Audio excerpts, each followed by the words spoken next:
বুকে পানি আসার প্রথম যে লক্ষণ আছে যে পেশেন্টের চেস্ট পেইন হবে, বুকে ব্যথা হবে।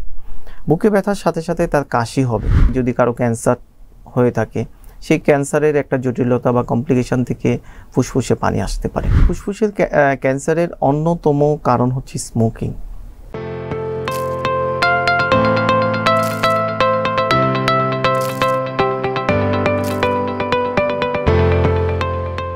আসসালামু আলাইকুম, স্বাগতম জানাচ্ছি প্রিয় দর্শক আমাদের মেডিভয়েস স্বাস্থ্যকথনে। আমাদের আজকের বিষয় নির্ধারণ করা হয়েছে বাংলাদেশের থোরাসিক সার্জারির বর্তমান এবং এর চিকিৎসাসমূহ। এই বিষয়ে আলোকপাত করার জন্য আমাদের স্টুডিওতে উপস্থিত আছেন স্বনামধন্য thoracic surgeon doctor Masukur Rahman Chishti, যিনি সহকারী অধ্যাপক এবং বিভাগীয় প্রধান হিসেবে দায়িত্ব পালন করছেন এনাম মেডিকেল কলেজের থোরাসিক সার্জারি বিভাগে। স্যার, আপনাকে স্বাগতম জানাচ্ছি আমাদের স্টুডিওতে। ধন্যবাদ ডক্টর খালিদ, আপনাকেও শুভেচ্ছা এবং স্বাগতম, এবং আপনার মাধ্যমে মেডিভয়েসের সমস্ত দর্শককে স্বাগত জানাচ্ছি। আশা করি স্যার ভালো আছেন। আলহামদুলিল্লাহ ভালো আছি। আমরা সরাসরি তাহলে বিষয়ে চলে যেতে পারি। স্যার, প্রথমেই জানতে চাইবো যে আসলে থোরাসিক সার্জারি বা যেটাকে আমরা বলছি বক্ষব্যাধি সার্জারিও বলতে পারি, এই ব্যাপারটি কি, থোরাসিক সার্জারি জিনিসটি কি এবং বাংলাদেশে এর উত্থানটা কিভাবে হলো? আচ্ছা, থোরাসিক সার্জারি এটা আমরা বলে থাকি যে চেস্ট ক্যাভিটির ভিতরে এবং বাইরে যে সার্জারিগুলো, এটাকে আমরা বক্ষব্যাধি সার্জারি বলি। চেস্ট ক্যাভিটির মধ্যে আপনি জানেন যে চেস্ট ক্যাভিটির মধ্যে যেসব অর্গান আছে, দুটো ফুসফুস বা লাংস, একটা খাদ্যনালী আছে, শ্বাসনালী আছে এবং হার্ট আছে। এবং ফুসফুস এবং খাদ্যনালী, শ্বাসনালী, এটার মাঝখানে একটা পর্দা, যেটাকে আমরা বলি ডায়াফ্রাম। এই ডায়াফ্রাম থেকে শুরু করে আমাদের যেই চেস্ট ক্যাভিটি বা চেস্ট ওয়াল, যেটা অনেকগুলো হাড় আছে, যেগুলোকে আমরা রিবস বলি, মাসেল বলি, এই টোটালটাই হচ্ছে থোরাসিক ক্যাভিটি। থোরাসিক সার্জনগণ শুধুমাত্র হার্ট ছাড়া বাকি সমস্ত যে অর্গানগুলো আছে, এই যেই ডিজিজগুলো হয়, সেই চিকিৎসাগুলো এবং সেই সার্জারিগুলো থোরাসিক সার্জনগণ করে থাকেন। এটি হচ্ছে থোরাসিক সার্জনদের পরিধি। আর থোরাসিক সার্জারির উত্থান যদি আমরা বলি, অ্যাকচুয়ালি থোরাসিক সার্জারি হিস্ট্রি বাংলাদেশে স্বাধীনতার আগে থেকে প্রথম বাংলাদেশে শুরু করেন প্রফেসর মুমিনুল হক স্যার নামে একজন স্যার ছিলেন, যিনি পরবর্তীতে ইউকেতে চলে যান। এবং এরপরে বাংলাদেশে থোরাসিক সার্জারি 90-এর দশকে আবার এই সার্জারিটাকে পুনরাবৃত্তি করেন আমাদের নবী আলম খান স্যার এবং এসআর খান স্যার। এরপর থেকেই থোরাসিক সার্জারির আসলে আমাদের উত্থান আস্তে আস্তে শুরু, এবং বর্তমানে থোরাসিক সার্জারির অনেকগুলো ইনস্টিটিউট, হাসপাতাল থেকে শুরু করে মেডিকেল কলেজেও থোরাসিক সার্জারি পরিধি আছে। এর মধ্যে অন্যতম হচ্ছে মহাখালী বক্ষবিধি hospital, Dhaka medical college hospital, Chittagong medical college hospital এবং আর্ম ফোর্স মেডিকেল কলেজ, যেগুলো আমাদের সরকারিভাবে পরিচালিত হচ্ছে। এছাড়া প্রাইভেটভাবে একটি স্বয়ংসম্পূর্ণ ডিপার্টমেন্ট আছে Enam medical college and hospital, এবং খুব রিসেন্টলি বারডেমো থোরাসিক সার্জারি ডিপার্টমেন্ট শুরু করেছে। স্যার, আমরা যদি আরেকটু স্পেসিফিক করে যদি জানতে চাই যে থোরাসিক সার্জারি যেহেতু বর্তমানে বিশেষায়িতকরণের যুগ, এই সুপার স্পেশালাইজেশনের যুগে এসে থোরাসিক সার্জারিটা আসলে যদি আমাদের কি কি ধরনের সেবা দিয়ে থাকে বা কি কি ধরনের কেস আপনারা দেখে থাকেন? অ্যাকচুয়ালি থোরাসিক সার্জারির কেসগুলোকে আমরা দুইটা ভাগে ভাগ করে থাকি। একটা হচ্ছে থোরাসিক ইমার্জেন্সি, আরেকটা হচ্ছে রুটিন কেস। আমরা সবচেয়ে বেশি থোরাসিক ইমার্জেন্সি কেস ডিল করে থাকি। থোরাসিক ইমার্জেন্সিগুলোও আবার দুইটা ধরনের আছে। একটা হচ্ছে যে বিশেষ করে বাচ্চাদের ক্ষেত্রে এবং ইয়ং অ্যাডাল্টদের ক্ষেত্রে আমরা এই জিনিসগুলো পাই। সেটা হলো যে শ্বাসনালীতে যে কোনো একটা অবজেক্ট ঢুকে যাওয়া। এটা বাচ্চাদের খেলার যে কোনো একটা অবজেক্ট হতে পারে, তার খেলনার একটা পার্ট হতে পারে। কারণ বাচ্চারা, আমরা জানি যে বাচ্চারা হচ্ছে খুব কোমলমতি, তারা আসলে বুঝে না যে এটা খেতে হবে না এটা ফেলে দিতে হবে। তো শ্বাসনালীতে যখন চলে যায়, এটা খুব ইমার্জেন্সির সাথে সাথে শ্বাসকষ্ট শুরু হয়, এবং সেই সাথে আমরা জানি যে সায়ানোস্ট হয়ে যায় বাচ্চা, এবং এটা খুব দ্রুত বের না করলে অনেক সময় বাচ্চার মৃত্যু ঘটে থাকে। এটা হচ্ছে থোরাসিক ইমার্জেন্সির একটা পার্ট। আরেকটি থোরাসিক ইমার্জেন্সির মধ্যে আমরা শ্বাসনালী ছাড়াও খাদ্যনালীতেও অনেক সময় এই অবজেক্টগুলো ঢুকে যেতে পারে। সেক্ষেত্রেও আমরা এটা থোরাসিক সার্জনরা খুব ইজিলি এটাকে বের করে থাকেন। এছাড়া থোরাসিক ইমার্জেন্সির আরেকটা বিষয় আছে যেটা আমাদের দেশে খুব বার্নিং আকারে ধারণ করেছে, সেটা হলো রোড ট্রাফিক অ্যাক্সিডেন্ট এবং স্পেশালি বাইক অ্যাক্সিডেন্ট। বাইক অ্যাক্সিডেন্টের পরে আমরা সাধারণত দেখি যে পলিট্রমা বলি আমরা, যে অনেকগুলো জায়গা ইনজুরি, এর মধ্যে অন্যতম হচ্ছে বক্ষবিধি ইনজুরি বা চেস্ট ওয়াল ইনজুরি, এটা একটা আছে। আরেকটা হচ্ছে আপনার চেস্ট পেনিট্রেটিং চেস্ট ওন, যেটা স্টেপ ইনজুরি প্রচুর হচ্ছে, যে ছিনতাইকারী আপনার সবকিছু নিয়ে যাচ্ছে, ছুরি চাকু দিয়ে একটা স্টেপ করে যাচ্ছে। এছাড়া ফায়ার আর্ম ইনজুরি হয়, ফায়ার আর্ম ইনজুরি গুলি করে দিল, এটা একটা হয়। আরেকটা হচ্ছে যে আমরা আমাদের দেশে যেহেতু ডেভেলপিং কান্ট্রি, অনেক শ্রমিক কাজ করে আমাদের দেশে, তারা কাজ করতে যে অনেক সময় দেখা যায় যে উপর থেকে পড়ে গিয়েছে, সেক্ষেত্রে যদি চেস্ট ক্যাভিটিতে কোনো কিছু ঢুকে যায় বা ইনজুরি হয়, সেটা একটা থোরাসিক ইমার্জেন্সি কেস। এবং প্রায়ই দেখা যায় যে বিভিন্ন গ্রুপের মধ্যে আমরা খুব অসহিংসুক হয়ে গিয়েছি, খুব অল্পতেই মারামারি করি। জি, এখন কিশোর গ্যাং একটা অন্যতম একটা। এই মারামারির সময় যদি বুকে কোনো বাড়ি দেয়া হয়, সেটাও একটা কেস অফ থোরাসিক ইমার্জেন্সি, যেটাকে আমরা ব্লান্ট ফিজিক্যাল ট্রমা বলে থাকি। এটা হলো আমাদের ইমার্জেন্সি কেস। এছাড়া রুটিন কেসগুলোর মধ্যে লাংসের মধ্যে সবচেয়ে বেশি ওয়ার্ল্ডের এখন মৃত্যুর রেট যেটা লাং ক্যান্সার। এছাড়া আছে লাং ক্যান্সার ছাড়া আছে খাদ্যনালী ক্যান্সার আছে। লাংসের মধ্যে টিবি এবং টিবি সংক্রান্ত জটিলতার কারণে ফুসফুসের বিভিন্ন অংশ এবং সম্পূর্ণ ফুসফুস নষ্ট হয়ে যাওয়া, এবং ফুসফুসের মধ্যে পানি জমা, বাতাস জমা এবং পুজ জমা, এগুলো হচ্ছে থোরাসিকের একদম রুটিন কেস। হ্যাঁ, আমাদের এইগুলো হচ্ছে ইমার্জেন্সি এবং রুটিন কেসগুলো আমরা সাধারণত ডিল করে থাকি। জি স্যার, আমরা তার মানে জানতে পারলাম যে থোরাসিক সার্জারি বা বক্ষব্যাধি সার্জারি যেটাকে বলছি, সেটা আসলে কি, যে সেটা স্যারের কথা ধরে যদি বলি যে মোটামুটি আমাদের বুকে যা কিছু আছে, শুধুমাত্র হৃৎপিণ্ড ছাড়া, হ্যাঁ, বুকের একেবারে হাড় থেকে শুরু করে বুকের ভিতরে আছে আমাদের ফুসফুস, খাদ্যনালী, তো শ্বাসনালী, এই সব কিছু মিলেই হচ্ছে পুরোটা জায়গা জুড়েই আমাদের থোরাসিক সার্জনদের বিচরণ।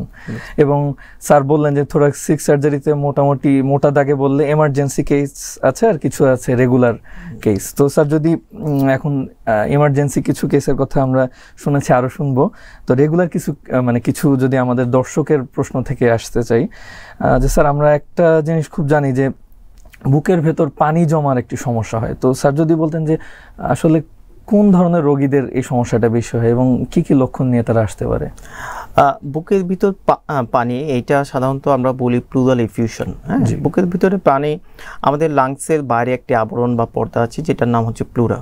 এই প্লুরার দুইটা লেয়ার আছে, দুইটা লেয়ারের মাঝখানে এই পানিটা জমে। কিন্তু আমরা একদম স্বাভাবিক বা খুব স্বাচ্ছন্দ্যের রোগীদের বোঝানোর জন্য বলে থাকি যে আপনার লাংসে পানি চলে আসছে। এই পানি যখন চলে আসে, পানি চলে আসলে একটা পেশেন্ট কিভাবে বুঝবে যে তার বুকে পানি আসছে? বুকে পানি আসার প্রথম যে লক্ষণ আছে যে পেশেন্টের চেস্ট পেন হবে, বুকে ব্যথা হবে, বুকে ব্যথার সাথে সাথে তার কাশি হবে, এবং পানি যদি ম্যাসিভ প্লুরাল ইফিউশন বা খুব বেশি পরিমাণে পানি জমে থাকে, সেক্ষেত্রে পেশেন্টের শ্বাসকষ্ট হবে, যেটাকে আমরা বলি শর্টনেস অফ ব্রেথ। সে অল্প কিছু দূর হেঁটে যাওয়ার পরে তার ক্লান্ত হয়ে যাবে, শ্বাসকষ্ট হবে। এটা হচ্ছে প্লুরাল ইফিউশনের সাধারণত এই লক্ষণগুলো নিয়ে আমাদের কাছে আসে। এখন কি কারণে এটা হতে পারে? বাংলাদেশের মতো ডেভেলপিং কান্ট্রিগুলোতে সবচেয়ে বেশি প্লুরাল ইফিউশনের কজ হচ্ছে টিবি বা টিউবারকুলোসিস। এছাড়া টিবি ছাড়াও হতে পারে যদি কারো ক্যান্সার হয়ে থাকে, সেই ক্যান্সারের একটা জটিলতা বা কমপ্লিকেশন থেকে ফুসফুসে পানি আসতে পারে। এছাড়া ফুসফুসে পানি আসার অন্যতম আরেকটি কজ হচ্ছে সার্কাইডোসিস। হ্যাঁ, এছাড়া নিউপ্লাজম, ম্যালনিউট্রিশন, হার্টের একটা কজ আছে কনজেস্টিভ কার্ডিয়াক ফেলিউর থেকে আমাদের এটা আসে, নেফ্রোটিক সিনড্রোম থেকে আসতে পারে। এরকম অনেক কজ আছে, তবে এগুলো হচ্ছে বেশ কমন কজ যেগুলো আমাদের প্লুরাল ইফিউশন হয়ে থাকে। স্যার, তাহলে এই প্লুরাল ইফিউশনের ক্ষেত্রে কি ধরনের চিকিৎসা দেওয়া হয় যদি একটু বলতেন? আমরা প্লুরাল ইফিউশনকে আসলে তিনটা ভাগে ভাগ করে থাকি, যেমন মাইল্ড প্লুরাল ইফিউশন, মডারেট এবং ম্যাসিভ প্লুরাল ইফিউশন। মাইল্ড মানে খুব সামান্য পরিমাণে যদি প্লুরাল ইফিউশন হয়ে থাকে, পানি আসে, সেক্ষেত্রে আমরা পেশেন্টের সেই ফ্লুইডটাকে বের করে ওইটা স্টাডিতে পাঠাই যে আসার কারণটা কী, এবং এই কারণটাকে বের করে তাকে স্পেসিফিক একটা বা চিকিৎসা দেওয়া হয়। মডারেট এবং ম্যাসিভ প্লুরাল ইফিউশনের ক্ষেত্রে সাধারণত আমরা যে পানিটা ড্রেন করে থাকি, ড্রেন করার পদ্ধতি হচ্ছে যে বুকের ভিতর একটা নল দিয়ে থাকি, যেটাকে আমরা চেস্ট ড্রেন বলে থাকি। চেস্ট ড্রেন দিয়ে আমরা পানিটাকে ড্রেন করি পার ডেতে 1 থেকে 1.5 লিটার করে, এবং একই প্যাটার্নে আমরা পানিটাকে স্টাডিতে পাঠাই যে তার পানি আসার কারণ কি। আমরা যে কারণগুলো বললাম এর মধ্যে কোন কারণটা তার স্পেসিফিক্যালি হয়েছে, ওই পানিটাকেই পরীক্ষা করে দেখা হয়। পানিটাকেই পরীক্ষা করে দেখা হয়, সেই অনুযায়ী আমরা চিকিৎসা দিলে পেশেন্ট ইনশাল্লাহ খুব দ্রুত ভালো হয়ে যায়। জি স্যার। স্যার এরপর যদি আসি, যে স্যার বলছিলেন যে বুকের মধ্যে অনেকের আছে যে পুঁজ জমে, তো সেটা কি কারণে হতে পারে? আসলে বুকের ভিতর পুঁজ এবং বুকের ভিতর পানি জিনিসটা খুব কাছাকাছি একটা জায়গা। অনেক সময় দেখা যায় যে কারো বুকের ভিতর পানি আসছে কিন্তু খুব বেশি সিমটম প্রকাশ পায়নি, অথবা সিমটম প্রকাশ পেলেও হয়তো সে এটাকে প্রপার কেয়ার না করে চিকিৎসা না করে বসে রইল।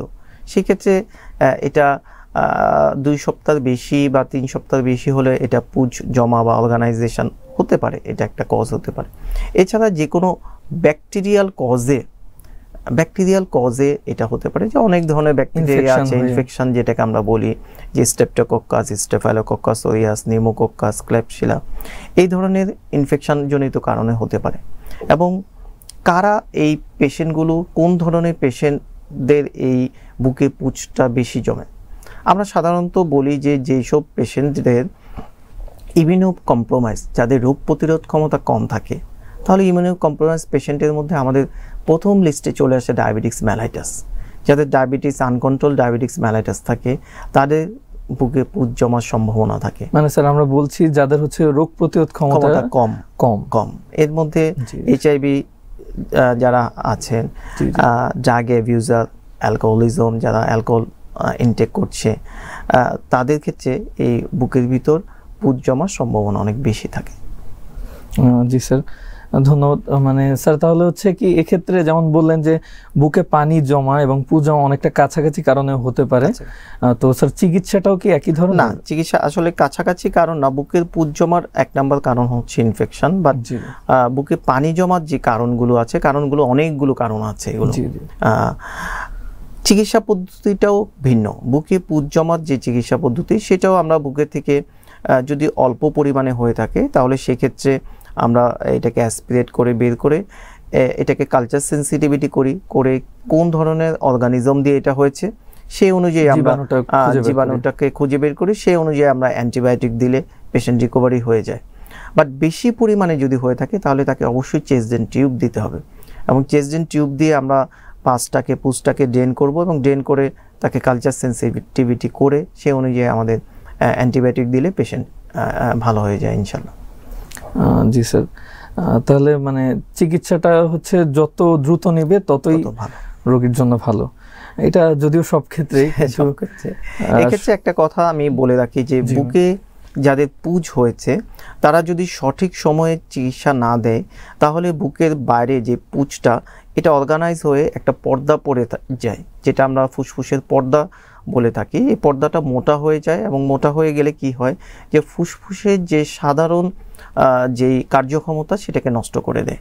কিভাবে? যে আমরা যখন শ্বাস নিচ্ছি ফুসফুসটা এক্সপান্ড বা ফুলছে, যখন পর্দা পড়বে তখন কিন্তু ফুসফুসটা আর ফুলবে না, তাহলে ফুসফুসের যে স্বাভাবিক কার্যক্ষমতাটা আছে সেটাকে সে নষ্ট করে দেয় বা সেটাকে প্রপারলি করতে দেয় না। জি স্যার, এবার যদি আপনার কথা ধরে আসি যে স্যার আমরা শুনেছি যে নিউমোথোরাক্স বলে একটি কথা আছে, একটি রোগ আছে, তো এই ব্যাপারটি কি?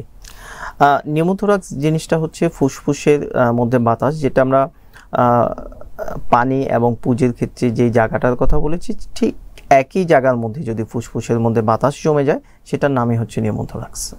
জি স্যার। স্যার হচ্ছে সেক্ষেত্রে নিউমোথোরাক্সের ক্ষেত্রে কি কি সমস্যা বা কি কি উপসর্গ?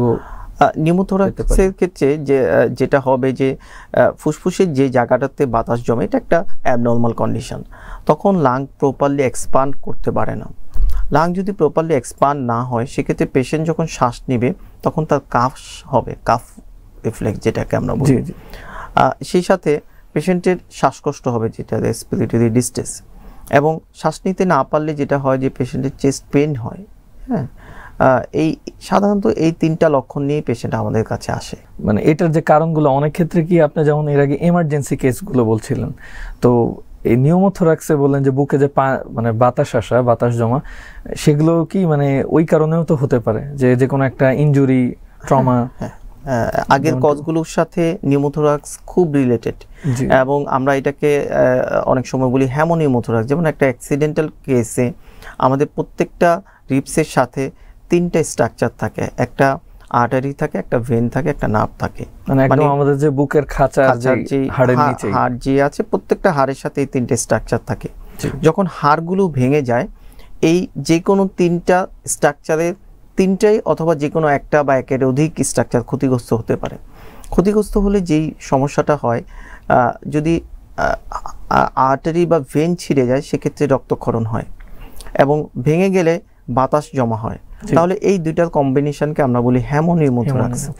হ্যামোনিউমোথোরাক্স সাধারণত অ্যাক্সিডেন্টাল ইনজুরিতে প্রচুর হয়ে থাকে, যে আমরা বাতাসও পাচ্ছি, সে সাথে রক্তও পাচ্ছি। এবং এই ক্ষেত্রে আমাদের খুব ইমার্জেন্সি চেস্ট ড্রেন টিউব দেওয়া লাগে, কারণ এই রক্তটা হচ্ছে একটা অ্যাবনর্মাল জিনিস।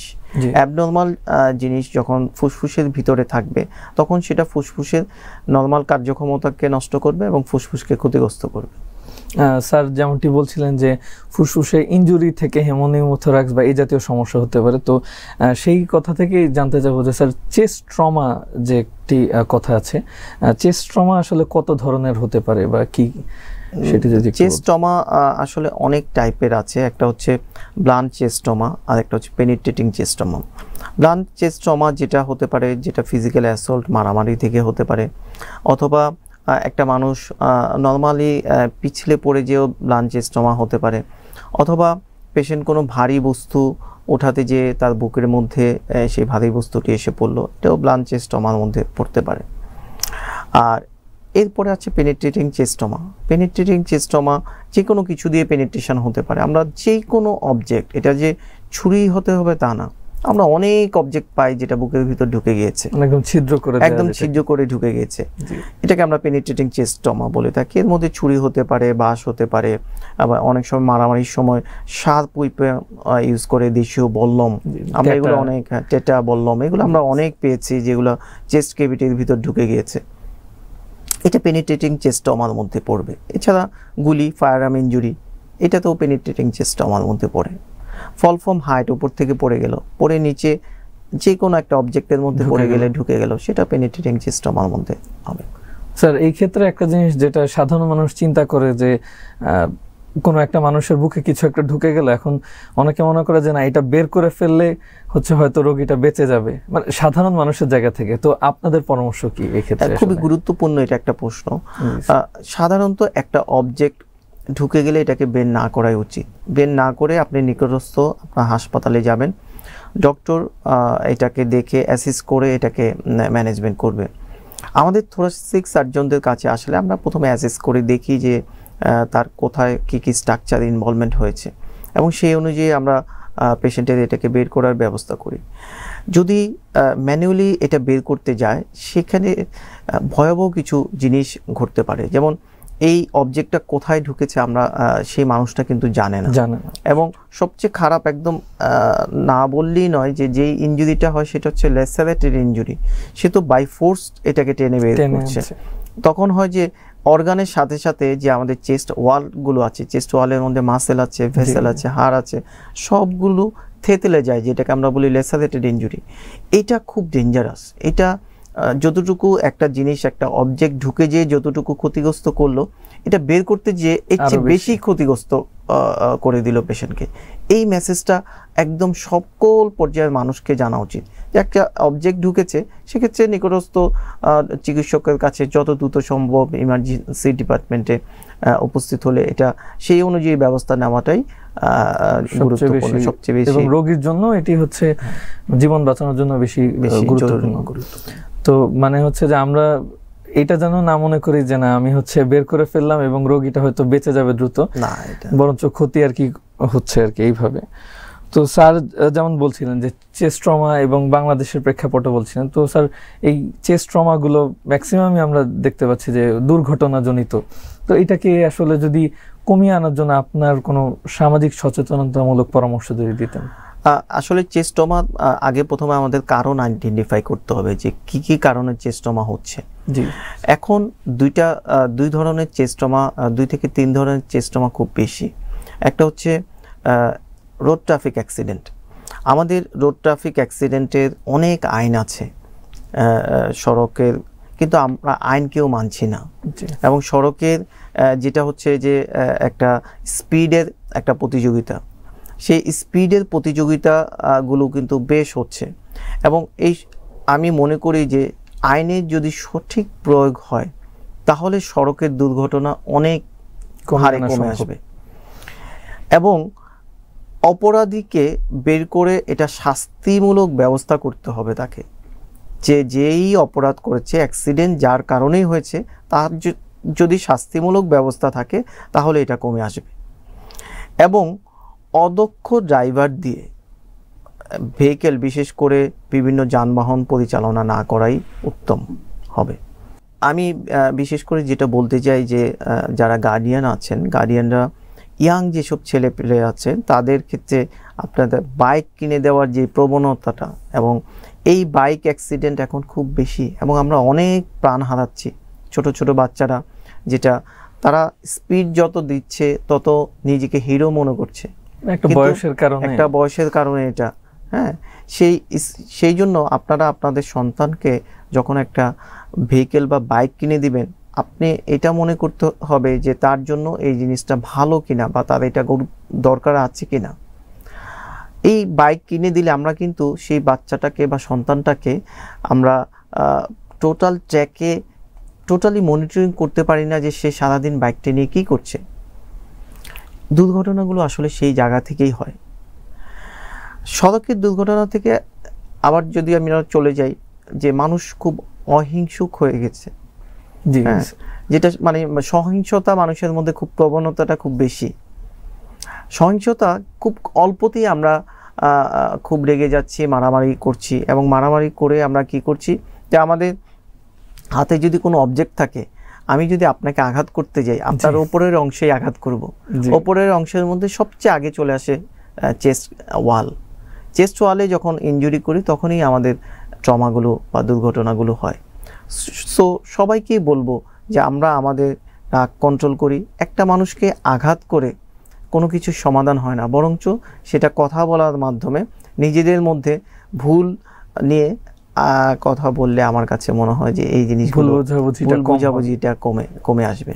মানে আমার কাছে খুব ভালো লাগছে যে স্যার আমরা হয়তো অনেকেই ভেবেছিল মানে যে থোরাসিক সার্জারি বা বক্ষব্যাধি নিয়ে কথা বলবে, এইখানে যে এটা সামাজিক ইস্যু এতটা জড়িত এবং আমাদের সামাজিক যে বন্ধন, সৌহার্দ্য এবং একটা পারিবারিকভাবে যে অনুশাসন, এই বিষয়গুলো চলে আসবে। এবং এইটা থোরাসিক সার্জারি যে চেস্ট ট্রমা বা এমার্জেন্সিগুলো কমানো, এবং সর্বোপরি যদি আরও সোজা কথায় বলি যে মানুষের জীবন বাঁচানোর জন্য এগুলো কতটা জরুরি।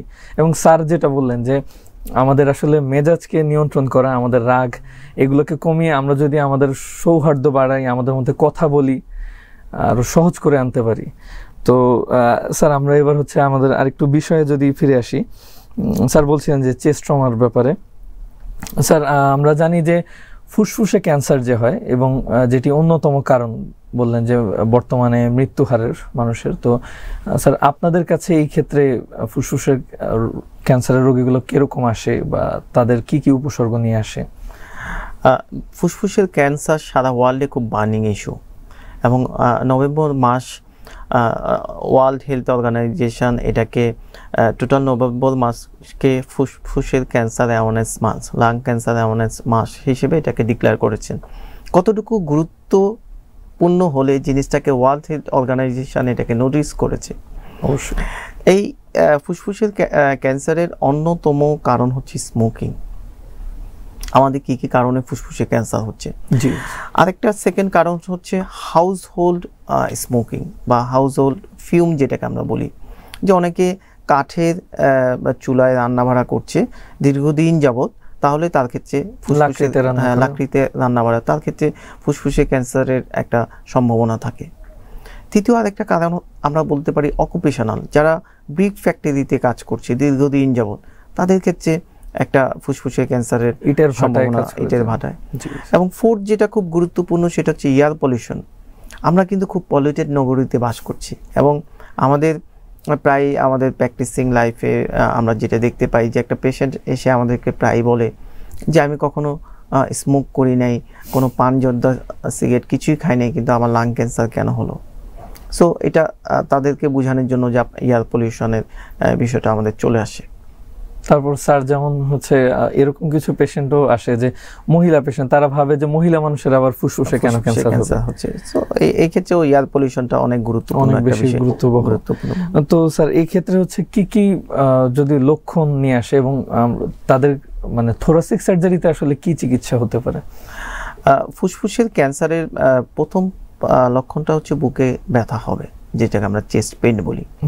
সেই সাথে কাশি হবে এবং কাশির সাথে রক্ত যাবে। কাশির সাথে রক্ত যাওয়ার মেসেজটা অনেকের কাছে টিবি বলে আমরা জানি, কিন্তু এটা একটা ফুসফুসের ক্যান্সার বা ফুসফুস নষ্টের একটা লক্ষণ হিসেবে এটা প্রতিফলিত হয়। এছাড়া আরেকটা হবে যে তার ওজন কমে যাবে, হঠাৎ করে তার ওজন কমে যাবে এবং খাবারে অরুচি হবে। এবং এই লক্ষণগুলো নিয়েই সাধারণত পেশেন্ট আমাদের কাছে আসে। এখন আসার পরে আমরা পেশেন্টকে একটা চেস্ট এক্সরে করি, বুকের একটা এক্সরে করে দেখি যে ফুসফুসের মধ্যে কোথাও কোনো নোডিউল বা চাকা বা কোনো টিউমার আছে কিনা।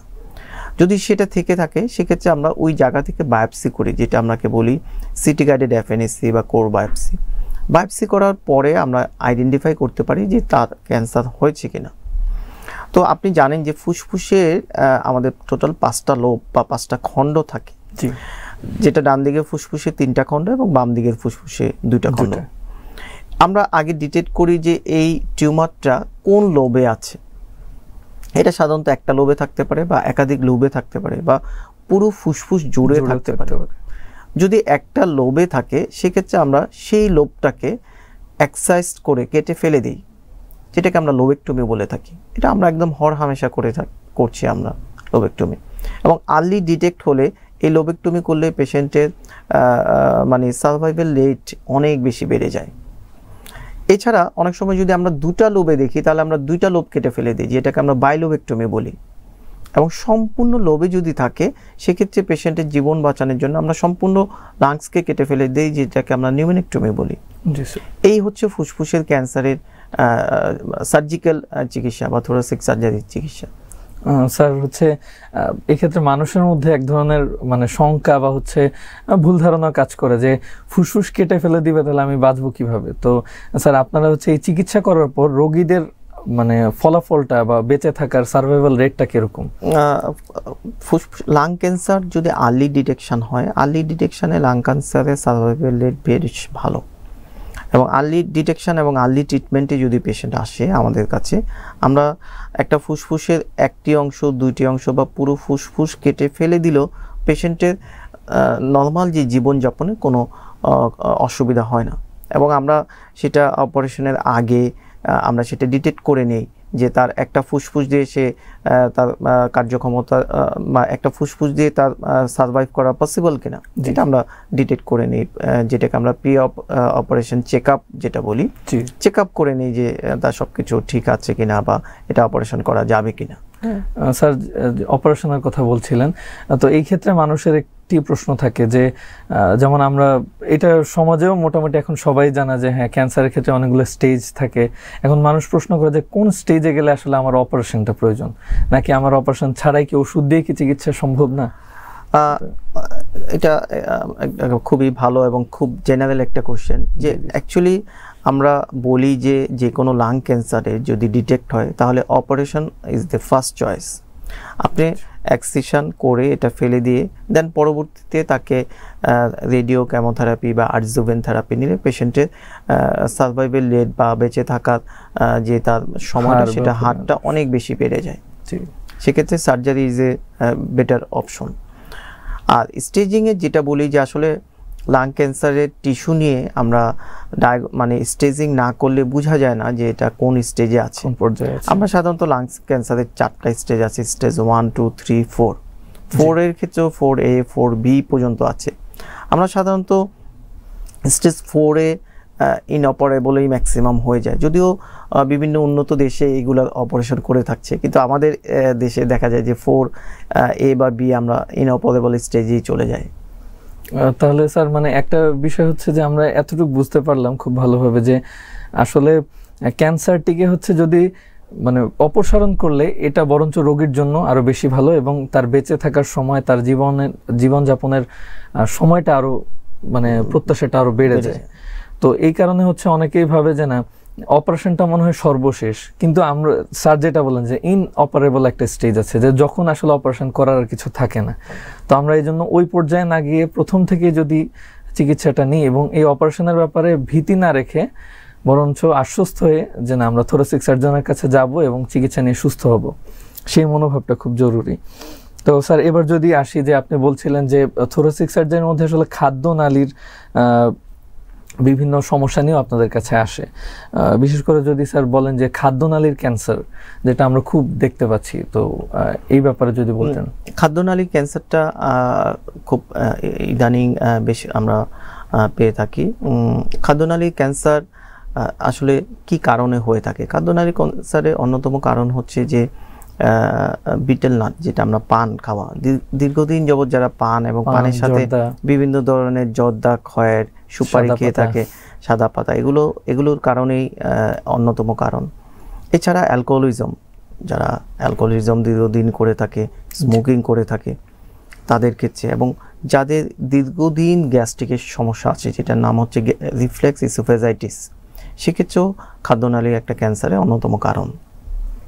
স্যার সেক্ষেত্রে হচ্ছে আপনারা কি ধরনের চিকিৎসা দিয়ে থাকেন? খাদ্যনালী ক্যান্সারটা আসলে চিকিৎসার পদ্ধতিটা হচ্ছে যে ক্যান্সার যে কোনো জায়গায় আসলে টিউমার বা কোনো মাস লেশন আছে কিনা, আমরা মাস লেশনটাকে প্রথমে অ্যান্ডোস্কোপির মাধ্যমে ডিটেক্ট করি যে আমাদের খাদ্যনালীটা হচ্ছে সম্পূর্ণ, যদি আমরা দাঁত থেকে আমরা ইনসিসর টিথ থেকে এটাকে শুরু করি, মানে মাউথ ক্যাভিটি, ওরাল ক্যাভিটি থেকে মুখগহ্বর থেকে পাকস্থলী পর্যন্ত এটা 40 সেন্টিমিটার। সাধারণত আমরা আগে দেখি যে এটা কোন জায়গায় আছে, তার উপর ডিপেন্ড করে এটা ট্রিটমেন্ট। যদি এটা 25 সেন্টিমিটারের মধ্যে থাকে তাহলে আমরা যে অপারেশনটা করি সেটার নাম হচ্ছে আইভর লুইস বা টুইস্টেজ অপারেশন। যেটা এটা যদি 20 সেন্টিমিটারের বিলোতে থাকে তাহলে 3 স্টেজ বা ম্যাকিওন যে প্রসিডিউর আছে সেটাকে করি, মানে 3টা অপারেশন একসাথে করতে হয়, এটাকে আমরা 3 স্টেজ বলছি।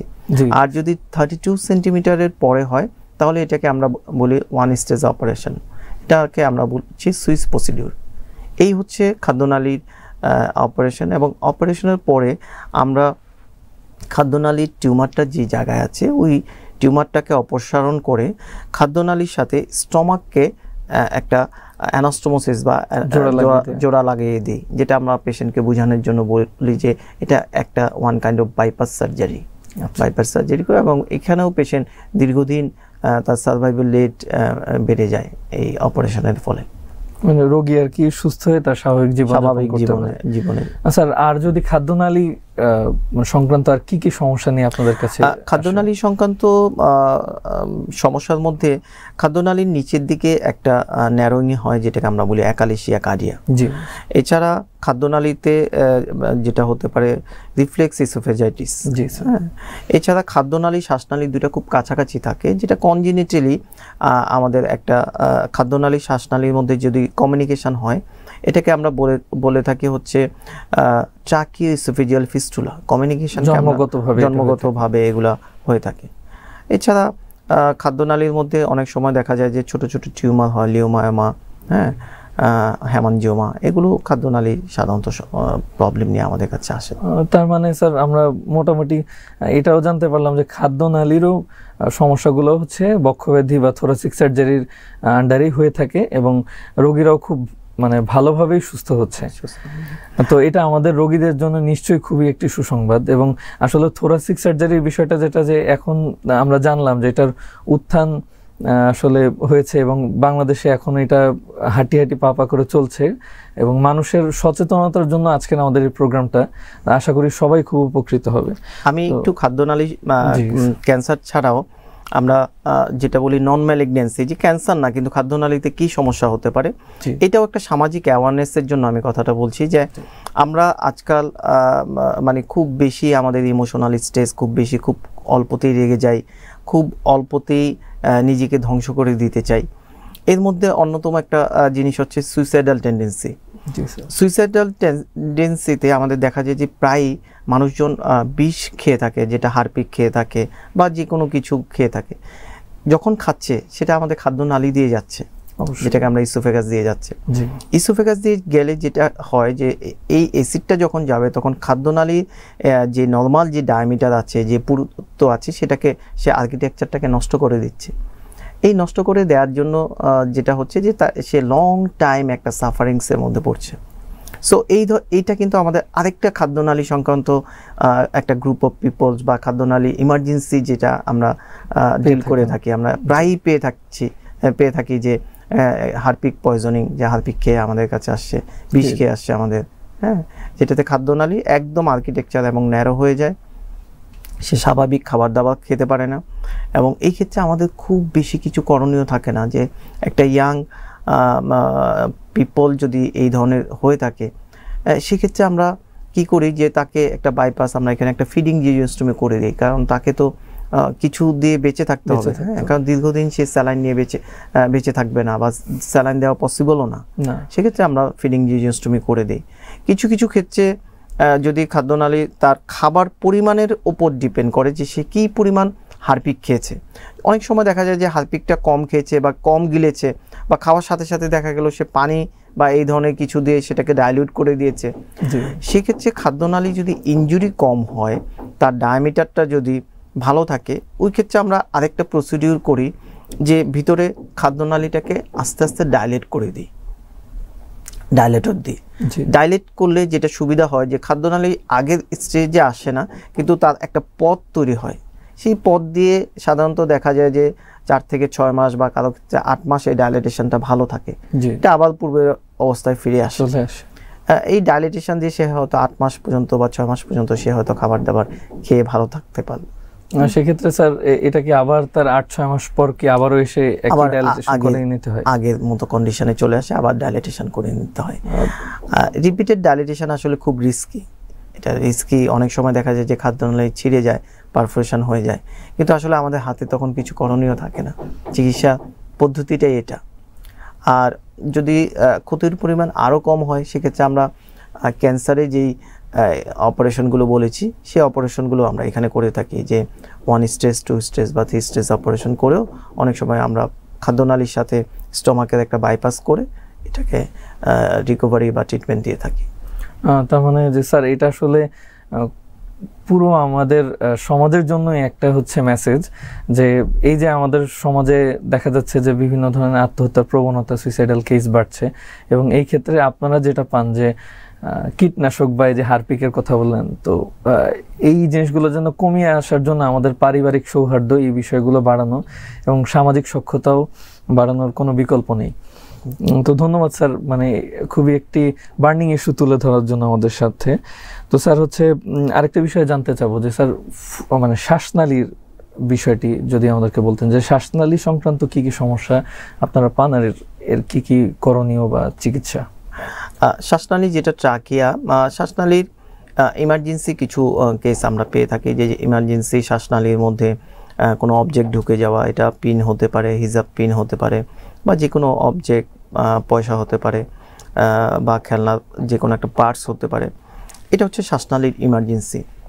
এছাড়া অনেক ক্ষেত্রে দেখা যায় যে শ্বাসনালীর সাথে খাদ্যনালীর একটা কমিউনিকেশন, যেটা ট্রাকিওইসোফেজিয়াল ফিস্টুলা বলে থাকি, এটা একটা হয়ে থাকে, সেটা শ্বাসনালী খাদ্যনালী উভয়ের প্রবলেম। এছাড়া শ্বাসনালীতে যাদেরকে এন্ডোট্রাকিয়াল টিউব, যাকে আমরা দীর্ঘদিন একটা মানুষ যখন ভেন্টিলেশনে থাকে, তাকে আর্টিফিশিয়াল রেসপিরেশন দেওয়ার জন্য একটা টিউব ব্যবহার করা হয়, যেটা এন্ডোট্রাকিয়াল টিউব। এটা 7 থেকে 10 দিন বা এর চেয়ে বেশি সময় থাকলে শ্বাসনালীটা ন্যারো বা চিকুন হয়ে যায়। তার স্বাভাবিক যে শ্বাস নেওয়ার যে কার্যক্ষমতাটা সেটা হারিয়ে ফেলে। সেক্ষেত্রে আমরা শ্বাসনালীর মধ্যে একটা ওপেনিং করে দিই, তার স্বাভাবিক শ্বাসনালীর যেই কার্যক্ষমতা সেটাকে সার্ভ করার জন্য এটাকে আমরা বলি ট্রাকিওস্টমি। আমরা এই ট্রাকিওস্টমিগুলো করে থাকি এবং শ্বাসনালীর মধ্যে অনেক সময় দেখা যায় যে ছোট ছোট টিউমারও পাওয়া যায় আমাদের, হ্যাঁ, শ্বাসনালী এন্ডোব্রঙ্কিয়াল টিউমার যেটাকে আমরা বলে থাকি। এটাও শ্বাসনালীর একটা অবস্ট্রাকশনের কারণ বা আটকে দেয়, বন্ধ করে দেয়, তখন দেখা গেছে শ্বাসক্রিয়া হয় না। তো এই চিকিৎসাগুলো হচ্ছে আমরা আসলে থোরাসিক সার্জারি বা বক্ষব্যাধি সার্জারি থেকে পেতে পারি। তো স্যার, আপনার কথা থেকে যেটা বুঝলাম যে আসলে আমরা জানি যে আমাদের চিকিৎসা ক্ষেত্রে পালমোনোলজি বা রেসপিরেটরি মেডিসিন বলে একটি খুব মানে বড় একটি বিভাগ আছে এবং তারা আসলে ওতপ্রোতভাবেই থোরাসিক সার্জারির সাথে জড়িত। এবং যেটা হচ্ছে যে বাংলাদেশে আসলে তাহলে একটা বিষয় এখন চলেই আসছে যে আসলে রেফারেল সিস্টেমটা যেটা বাংলাদেশে চালু নেই এবং অতীব প্রয়োজন। আপনি যেমন বলছিলেন যে অনেক রোগী আছে যারা আসলে হচ্ছে যে এই প্রপার যে চিকিৎসাটা, তাদের যে জরুরি চিকিৎসাটা সেটা পাচ্ছে না। কেন? কারণ তাদের রেফারেলটা ঠিক মতো হচ্ছে না, আপনাদের কাছেই পাঠানো হচ্ছে না বা যাচ্ছে না। তো এই জন্য হচ্ছে স্যার যদি কিছু মানে আপনার পরামর্শ কি? অ্যাকচুয়ালি থোরাসিক সার্জারি সাবজেক্টটা সম্পর্কে বা বক্ষব্যাধি সার্জারি সাবজেক্টটা আমাদের কাছে অত পরিচিত একটা সাবজেক্ট না, যার জন্য মানুষের এই ধরনের সমস্যা হলে কার কাছে যাবে, কোথায় যাবে, এটাই আসলে সবচেয়ে বড় সমস্যা হয়ে দাঁড়ায়। সেক্ষেত্রে বুকের যে কোনো সমস্যার জন্য প্রথমেই একজন রুগী একজন পালমোনোলজিস্টের কাছে যাচ্ছেন এবং পালমোনোলজিস্টটাই আমাদের কাছে যখন থোরাসিক কেস হয়ে থাকে তখন তারাই আমাদের কাছে রেফার করছে। তো আমরা যেটা মনে করি যে শুধু পালমোনোলজিস্ট ছাড়াও অনেক সময় দেখা যায় যে একটা পেশেন্টের ক্যান্সার ডিটেক্ট হলো, সে অঙ্কোলজিস্ট বা ক্যান্সার স্পেশালিস্টের কাছে গেল। ক্যান্সার স্পেশালিস্ট যদি এটাকে দেখে মনে করে যে না, আগে তার অপারেশন করে টিউমারটা কেটে ফেলে দিয়ে আসলে তারপর কেমো এবং রেডিওথেরাপি দিলে এটা বেশি ভালো হবে। সেক্ষেত্রে আমার মনে হয় যে প্রত্যেকটা জায়গায় যে থোরাসিক সার্জারি সম্পর্কে একটু আমরা যদি একটু ধারণা নিয়ে সবাইকে সঠিক জায়গায় প্রেরণ করতে পারি তাহলে এটা খুব ভালো হয়। 45 মিনিট হাঁটবেন এবং সুষম পুষ্টিকর খাবার খাবেন। যেহেতু আমরা পলিউটেড একটা নগরীতে বাস করি, সেক্ষেত্রে আমরা ধুলোবালি বা অন্য কোথাও পলিউশনের মধ্যে গেলে অবশ্যই যাতে মাস্ক ব্যবহার করি এবং খাদ্য তালিকার মধ্যে সুষম খাদ্য যাতে আমরা সবসময় খেয়ে থাকি, এটা আমাদের ফুসফুস ভালো রাখার অন্যতম একটি পদ্ধতি বা কারণ।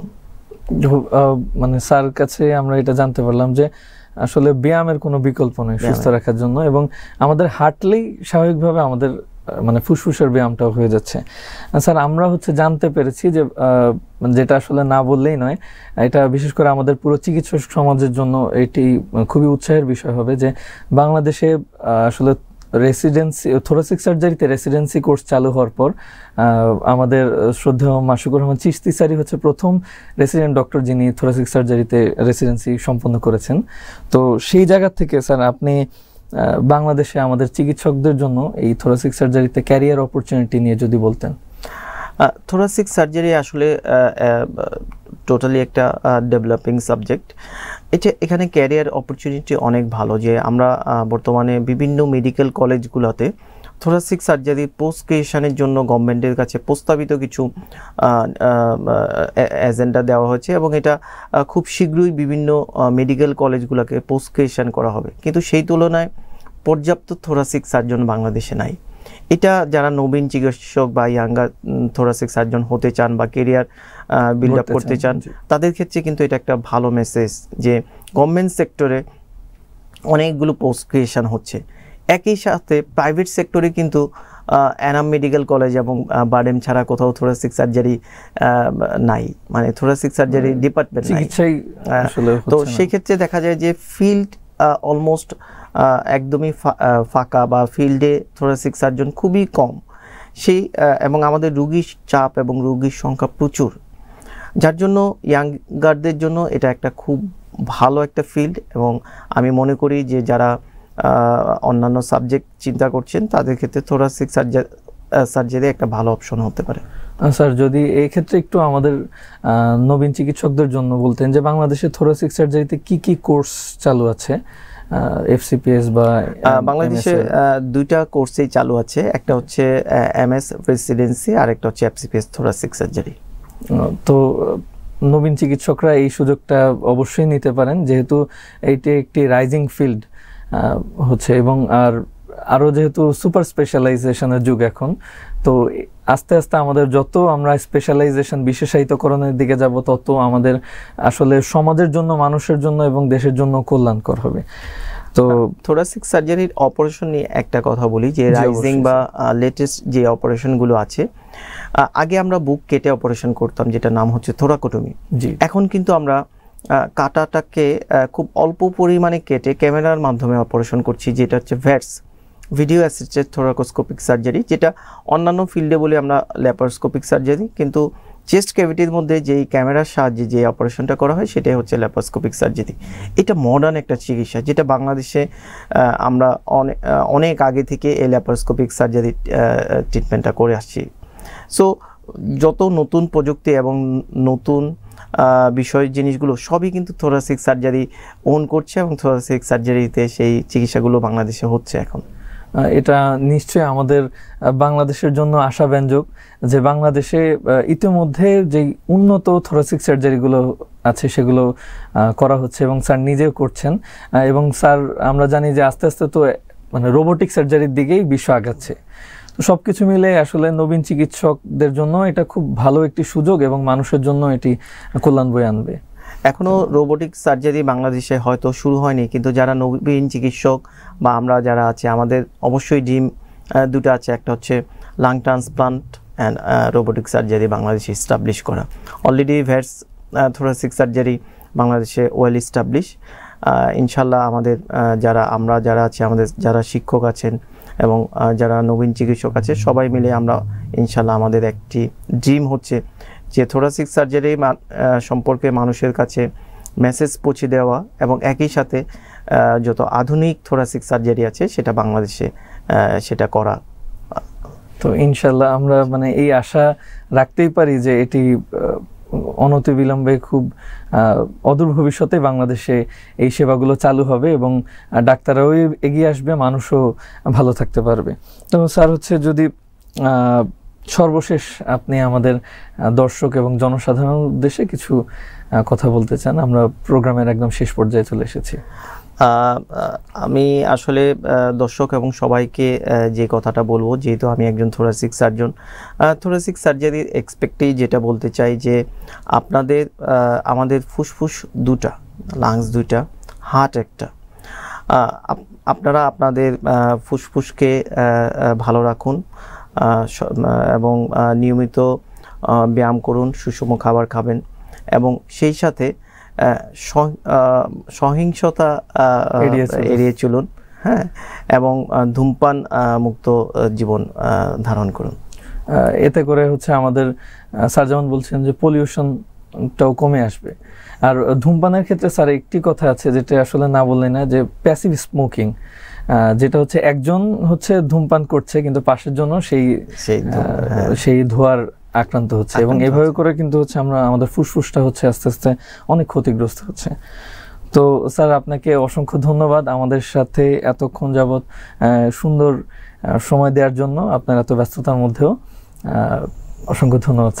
ধন্যবাদ আপনাকেও এবং মেডিভয়েসকে যে এত সুন্দর একটি প্রোগ্রাম করার জন্য, এবং এই আমাদের মেসেজগুলোকে জনগণের দোরগোড়ায় পৌঁছে দেওয়ার জন্য অনেক ধন্যবাদ আপনাদের সবাইকে। তো প্রিয় দর্শক, আশা করি আপনারা আমাদের সামনের পর্বেও আমাদের সাথে থাকবেন, এবং এতক্ষণ আমাদের সাথে ধৈর্য নিয়ে শোনার জন্য আপনাদের প্রতি কৃতজ্ঞতা জানাচ্ছি। আসসালামু আলাইকুম।